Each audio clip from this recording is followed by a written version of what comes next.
بسم اللہ الرحمن الرحیم۔ السلام علیکم۔ سلطان صلاح الدین ایوبی کے واقعات کا سلسلہ جاری ہے۔ آج کے واقعے میں ہم سنیں گے کہ کس طرح سلطان صلاح الدین ایوبی نے فلسطین کی طرف پہلا قلعہ فتح کیا اور کس طرح محاصرہ جاری رہا، اس کے بارے میں بات ہوگی۔ یہ 1171 کے آخری دن تھے جب کرک کے قلعے والوں کو سلطان ایوبی کے کافی دیر انتظار کے بعد پتہ چلا کہ وہ کرک کے قلعے میں نہیں آیا بلکہ کرک کا بتا کے وہ شوبک جیسے اہم قلعے میں پہنچ گیا ہے۔ کچھ عرصے بعد پتہ لگا شوبک جیسا اہم قلعہ سلطان ایوبی کے محاصرے میں آ گیا، جبکہ زیادہ تر فوج جو تھی وہ تو کرک میں اکٹھی ہوئی تھی، عیسائیوں کی، یا صحرا میں بھیج دی گئی تھی۔ شوبک کو وہ کوئی مدد نہیں دے سکتے تھے۔ صحرا میں جو فوج گئی تھی مسلمان اس کا برا حشر کر رہے تھے۔ صلیبیوں کو پریشانی یہ تھی، مسلمان سامنے سے آ کے نہیں لڑتے تھے، وہ گوریلا اور کمانڈو طرز کے حملوں سے ان کا نقصان کر رہے تھے۔ انہوں نے ان کے سارا مال اسباب اور پیچھے سے آنے والی رسد جو ہے وہ روک لی تھی۔ پانی پہ مسلمانوں نے پہلے قبضہ کیا ہوا تھا۔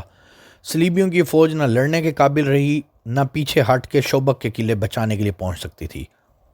دوسری طرف شوبک میں صلیبیوں نے قلعے اور شہر کی دیواروں سے تیر اور برچھیوں سے بہت مقابلہ کیا، لیکن سلطان ایوبی کے نقب لگانے والوں نے دیواروں میں توڑی سوراخ کیے اور 1.5 مہینے یہ محاصرہ جاری رہا۔ آخر سلطان ایوبی شوبک کے قلعے میں داخل ہو گیا۔ سامعین، یہ پہلا قدم تھا، یہ پہلی فتح تھی جو فلسطین میں سلطان صلاح الدین ایوبی نے کی۔ آج ہم فلسطین کے حالات پر کڑ سکتے ہیں، رو سکتے ہیں، کرلا سکتے ہیں، لیکن کم از کم اس ماضی کا حال سوچ کر کہ کبھی ہم بھی اس قابل تھے کہ وہاں پر قبضہ کر لیں۔ خیر، اصل واقعے کی طرف آتے ہیں۔ آخر سلطان ایوبی شوبک کے قلعے میں داخل ہو گیا۔ وہ سب سے پہلے بیگار کیمپ میں گیا، جہاں کے بدنصیب قیدیوں نے شکر کے سجدے ادا کیے۔ صلیبیوں کی صحرا والی فوج بے ترتیب ہو کے پیچھے ہٹتی ہٹتی کرک کے قلعے میں چلی گئی، جہاں پہلے ہی بہت ساری فوج بیکار بیٹھی سلطان ایوبی کے حملے کا انتظار کر رہی تھی۔ 1179 کا دوسرا مہینہ، فروری کا مہینہ گزر رہا تھا۔ شوبک کا قلعہ تو سر ہو چکا تھا، لیکن شہر میں ابھی بدنظمی اور افراتفری تھی۔ عیسائی اپنے کنبوں سمیت وہاں سے بھاگنے کی کوشش کر رہے تھے، کچھ بھاگ بھی گئے تھے۔ انہیں ڈر یہ تھا جس طرح انہوں نے مسلمانوں کے اوپر ظلم و ستم کیا تھا، اس طرح مسلمان ان کا جینا حرام کر دیں گے۔ اس انتقامی کارروائی سے وہ اتنے خوفزدہ ہوئے کہ انہوں نے جب اپنی فوج کو قلعے سے بھاگتے سلطان ایوبی کے تیر اندازوں کے تیروں سے مرتے اور ہتھیار ڈالتے دیکھا تو بال بچوں کو لے کے گھروں سے نکلنے لگے۔ مسلمان سپاہیوں نے انہیں جانے نہیں دیا۔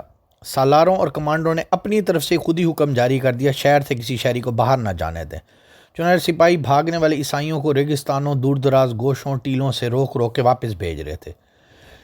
اصل میں یہ لوگ اپنے اور اپنے حکمرانوں کے گناہوں کی سزا سے بھاگ رہے تھے۔ انہوں نے یہاں کے مسلمانوں کو کیڑے مکوڑے بنا کے رکھا تھا۔ مسلمانوں کا کیمپ اس کا منہ بولتا ثبوت تھا۔ سلطان ایوبی کو اس کیمپ کا علم ہوا، وہ شوبک میں داخل ہوتے ہی اس کیمپ میں پہنچا۔ ایک اندازے کے مطابق وہاں 2000 کے قریب مسلمان قید تھے۔ یہ 2000 لاشوں کی صورت میں تھے۔ ان سے مویشیوں کی طرح کام لیا جاتا، ان سے غلاظت اٹھوائی جاتی تھی۔ ان میں سے بہت سے ایسے تھے جو یہاں جوانی میں آئے تھے اور بوڑھے ہو گئے تھے۔ وہ بھول گئے تھے کہ وہ انسان ہے۔ ان میں پہلی لڑائیوں کے جنگی قیدی بھی تھے، اور ان میں ان بدنصیبوں کی تعداد زیادہ تھی جنہیں صلیبیوں نے قافلوں سے اور شہروں سے پکڑ کر کیمپ میں لائے تھے۔ یہ امیر کبیر تاجر تھے یا خوبصورت لڑکیوں کے باپ تھے۔ ان سے دولت، مال اور لڑکیاں چھین لی گئی تھیں۔ ان میں شہر کے وہ مسلمان بھی تھے جن کے خلاف یہ الزام تھا کہ وہ سلطنت اسلامیہ کے وفادار ہیں اور صلیبیوں کے دشمن ہیں۔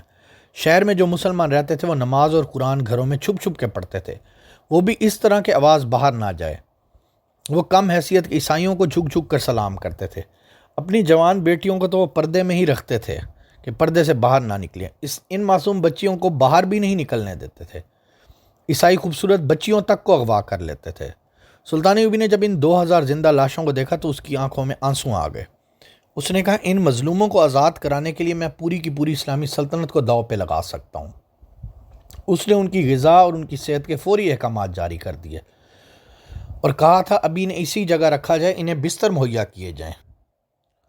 ان کے پاس ان کی کہانیاں سننے کا ٹائم نہیں تھا، اسے ابھی باہر کی کیفیت قابو میں لانا تھا۔ باہر کا یہ عالم تھا، جنگ ابھی جاری تھی، جس کی نوعیت کھلی جنگ کی تو نہیں تھی۔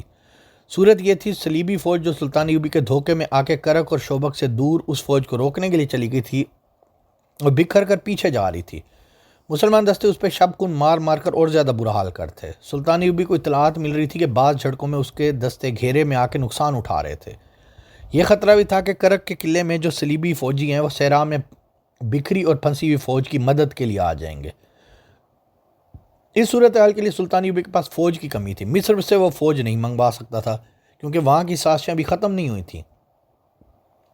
سوڈانی حبشی الگ طاقت جمع کر رہے تھے، ان دونوں کو صلیبی مدد دے کے مسلمانوں کے خلاف متحد کر رہے تھے۔ سب سے بڑا خطرہ یہ تھا کہ بہت سے مسلمان سیاسی اور فوجی سربراہ بھی سلطان ایوبی کے خلاف چھپ کر کارروائیوں میں مصروف تھے۔ یہ ایمان فروشوں کا ٹولہ تھا جن کو صرف اقتدار چاہیے تھا، اس کی وجہ سے اسلام کے دشمنوں کے ساتھ بھی تمام سازشیں کر رہے تھے۔ حشیشین کے پیشہ ور قاتلوں کو بھی بلا لیا گیا تھا تاکہ ایوبی کو قتل کر دیا جائے۔ سلطان ایوبی نے کئی بار کہا تھا صلیبیوں کی کتنی بڑی کامیابی ہے، وہ میرے ہاتھوں مسلمانوں کو قتل کرا رہے ہیں۔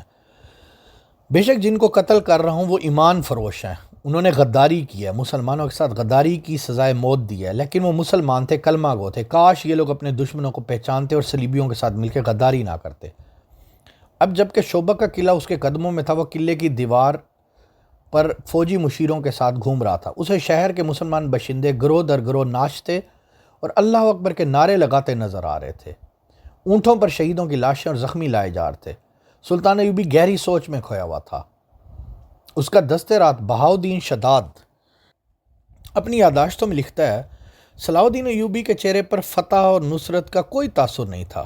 خوشیاں منانے والے شوبک کے مسلمانوں کا ایک گروہ شہنائی کی تال پر ناچتا اور اس دیوار کے قریب جہاں ہم کھڑے تھے سلطان ایوبی کی طرف آتا۔ سلطان ایوبی انہیں دیکھتا، لوگ اسے دیکھ کے پاگلوں کی طرح ناچنے لگے۔ ایوبی کے ہونٹوں پر مسکراہٹ تک نہ آئی، اس نے ان لوگوں کے لیے ہاتھ تک نہیں ہلایا، بس دیکھ رہا تھا مسلسل۔